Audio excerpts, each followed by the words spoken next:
So, hi guys! Kamusta kayo? May napatawag kasi ako ni Michael Locaran, pero wala na eh. Wala pa naman siya ipapagawa.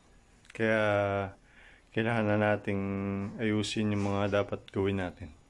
Kaya medyo magbababad na ako. Kasi yung wifi namin nawawala. Nga pala, magluluto na tayo. Kasi anong oras na? Alas 11 na.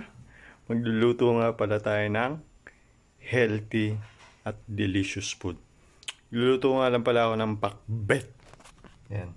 Inayos na nga pala ni tita kanina. Kaya tara, pisahan natin.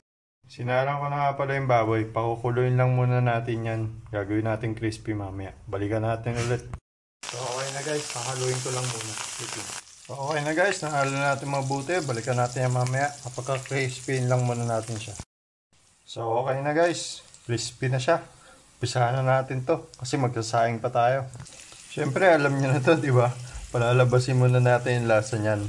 Tapos nung lumabas yung lasa, sinunod ko lang yung sibuyas. Haluin ko lang ulit yan.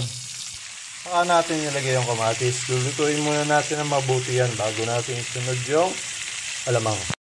Tapos nung naluto yung kamatis, nilagay ko na yung alamang. Tinimplahan ko na rin. Bago natin ilagay yung kalabasa. So okay na guys, nilagay natin yung kalabasa. Palalambutin natin ng gusto yan. Balikan natin mamaya. Guys, na medyo malambot na siya, nagdagdag lang ako ng konting tubig. Para ilalagay ko na itong talong. Wait lang. So okay na guys. Mamaya pagpapalitin ko sila nito. Kasi magpiprito tayo eh. So okay na guys, pinagpalit ko na. Nagsalang na ako dito para makapagprito na tayo.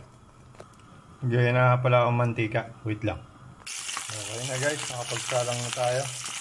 Sabay-sabay sila ulit, di ba? Kasi may ginagawa pa ako eh. Okay guys, pwede natin ilagay dyan yung sitaw. Tapos to, iaahon ko na para masalang na to. So, okay na. Balikan natin yan ulit mamaya. Salang ko lang dun yung isang isda. Guys, nabaliktad ko na. Tapos dito, ilalagay natin tong palaya. Wait lang. So, okay na guys. Haluin ko lang muna yung mabuti. Tapos pakuloyin natin 5 minutes. So, paano guys? Nakaluto na tayo. Ayun, ahon ko na lang yan. Tapos ito. Yummy! Kaya tara, kain tayo.